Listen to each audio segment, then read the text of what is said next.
Good afternoon, everyone. Today I'm refuting the claim that the death penalty has a significantly negative effect on not only prisoners but also taxpayers. The advocates' three supporting claims are that the death penalty targets the mentally ill, too many people are innocently convicted, and that the cost of the death penalty burdens taxpayers.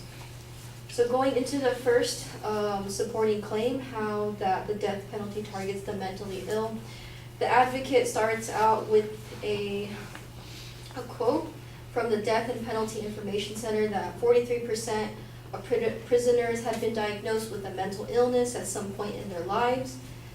This piece of evidence I researched came from a website that seemed pretty biased, and these statistical data analysis, they were not cited on the website, so I don't know where this information came from. If it's real and does it even exist, from like a scholarly article or some kind of research review. She also mentioned that the death row inmates had higher rates of personality disorders such as schizophrenia and rates of childhood trauma that were dramatically higher in executed inmates. These 2 points also had no in-text source citation, so I don't know where the advocate received this kind of evidence. So again, I don't know how this strengthens her supporting claim at all. And there was also no statistical evidence provided on just how high these rates are on personality disorders and childhood trauma, which makes her supporting claim weak and lacks substance. There was also no explanation on whether or not this information she provided on these rates of schizophrenia and childhood trauma, and how 43% of prisoners were diagnosed with a mental illness, on how this was relevant to the punishment, that is death penalty, that is being applied here. Her second supporting claim was that too many people are innocently convicted. The advocate mentions that no life should be taken regardless of if they are innocent or guilty. This sounds more like a claim of value rather than fact, and we are supposed to be arguing a claim of fact in this argument. And because she also shares that what is appropriate and whether or not it's right, and I believe that her statement here doesn't help her argument and provide foundation to her second supporting claim. She also mentions that 4% of death row inmates are wrongfully convicted. Although this may seem little, she could have provided more foundation to the statistical analysis, because she did not mention of any evidence or example of a name of a prisoner, of an illustration, a case of an inmate who was later proven innocent after execution. So this weakens her second supporting claim. And although inmates may have been wrongfully convicted in the first place, that does not necessarily mean that they're not guilty to begin with. On to her third supporting claim, that the cost of the death penalty burdens taxpayers. The advocate mentions that in California, the cost of the death penalty has totaled over $4 billion since 1978, and this comes from the Death and Penalty Information Center. However, the advocate did not provide any further explanation of any data or statistical evidence that shows the significance of how this money was spent within the past 39 years annually, if there was an increase or decrease, and how this has become a burden to taxpayers at all in comparison to other operations that are being funded within the state budget of California. From the 2015 State Expenditure Report of the National Association of State Budget Officers, 95.1% of current funds were spent on operations such as K through 12, higher education, public assistance, Medicaid, and other helpful resources such as institution and community care for the mentally ill and disabled. And of these funds, only 4.9% was spent on correctional facilities and rehabilitation within the prisons. So there is funds to the mentally ill, but again, the advocate did not state how significant these funds were used. There was no testimonial evidence from taxpayers themselves, because she mentioned how death penalty is a burden among taxpayers. but she did not explain how much money is spent annually on the death penalty and any controversial problems that have arose on how this tax money is spent on the death penalty. The advocate also mentioned that the taxpayer money can go towards other important causes, but I don't see that how this will alleviate the burden taxpayers already have from just residing in the state of California. From the California State Budget and Finances from ballotpedia.org, it states that as of 2014, California has a debt of $778 billion, and that the state debt per capita is $20,499. This means the state debt per capita is also known as the taxpayer burden, which reflects how much each taxpayer would have to send to the state treasury for the state to be debt-free.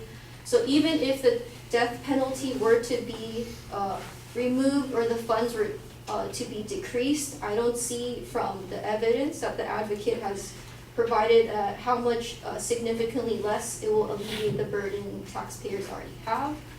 I thought that the advocate chose a good proposition to argue about, as it is controversial, but the lack of grounds and quality sources made their claim weak and less convincing, as I did not find enough credible sources to validate their conclusion. Thank you.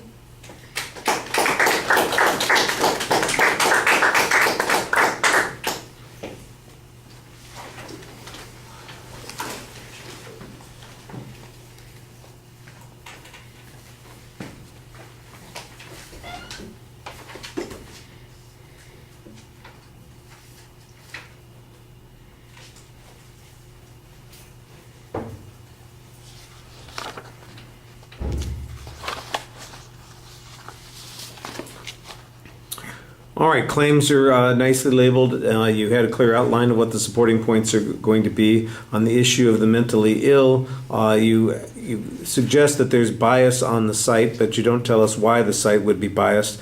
The argument that suggests that there's not really much explanation in where that data came from, that I think is a little bit more useful. The notion that somebody was mentally ill at some point in their life, does that necessarily mean that the mental illness was related to the thing that they were convicted of? I do think that you need to look at some larger questions concerning the death penalty, for instance, when people are incompetent or when they are mentally limited in some way, shape, or form. There are often restrictions either imposed by the court or by rules that limit the kinds of penalties that people can get.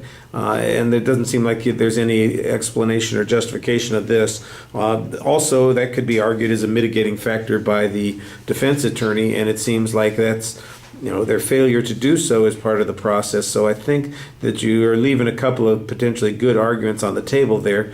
The one that you made, though, was okay. The second point, I think, is developed a little bit more when you talk about this idea that people are being convicted and they might be wrongfully convicted.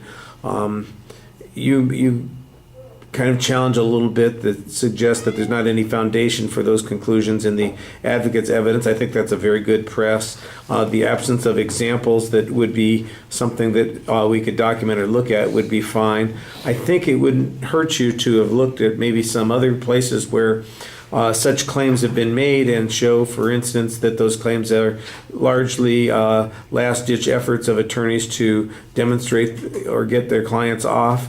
The notion that somebody is innocent, well, how long does it take to make that determination? The courts make a determination, somebody gets sentenced to the death penalty. How long is it until they are actually executed? There's a lot of intervening time there in which these decisions can be evaluated and gone over again. And I think you could suggest that it's extremely unlikely that some injustice is going to be carried out. There are also opportunities, for example, both in the courts and in the political process, to seek some remedy on those points. And I think that you're, again, leaving some stuff on the table that would be potentially good arguments for you.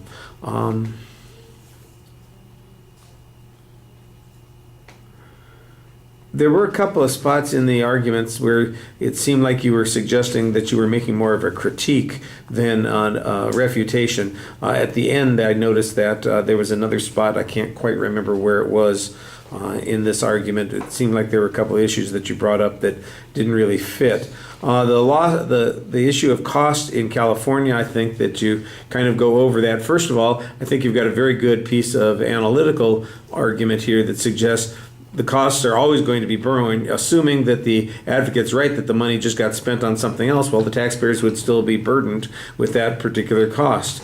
Plus, then the question becomes, would the service that we get in return for that be any more productive, effective than the death penalty is? And that's the way you would want to make that comparison, and I think that you need to do a little bit more of that.